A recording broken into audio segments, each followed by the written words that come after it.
สบายดีเพื่อนๆจากอาลีฟาร์มเนาะวันนี้ก็มาส่งตู่ฟักไข่คือเก่าส่งคือเก่าอาลีฟาร์มเด้อเจ้าเด้อเฮ็ดตู่ฟักไข่ขายอันนี้เป็น176หน่วยเกรด A เต็มสเปคเด้อเจ้าเด้อในตู่ฟักไข่อาลีฟาร์มมีนับตั้งแต่80หน่วย112 176 352 1,500มีหมดเด้อเจ้าเด้อสำหรับ176หน่วยเป็นรุ่นน็อตนิยมประจำฟาร์มของเฮาเจ้าเนาะพัดลมเป็นพัดลมฮาตาลิเด้อ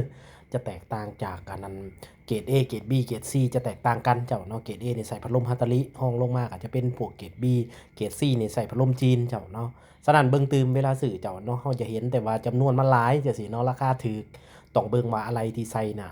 มันมีหยังแหน่เจ้าเนาะยกตัวอย่างคือโครงพริกไข่อาลีฟาร์มนี่ก็เฮ็ดด้วยโล่เด้อเจ้าเด้อมันบ่เป็นขี้เมียงมันบ่เป็นสนิมเจ้าเนาะเวลาเราใส่งานมันบาดมือบาดหยังเสียงเป็นบาดทะยักเนาะอันนี้ก็ถือว่าทางอาลีฟาร์มก็คัดเอาวัสดุที่ดีที่สุดแล้วมาเฮ็ดให้เด้อเจ้าเด้ออันนี้นอกจากนั้นก็ยังมีตู้อนุบาลอยู่อาลีฟาร์มก็มีเด้อเจ้าเด้อตู้อนุบาลมี2 สั่น3 สั่นแล้วก็3 สั่น6 ล็อกเจ้าเนาะเอาไปใส่ควบคู่กันเด้อเจ้าเด้อสวยได้หลาย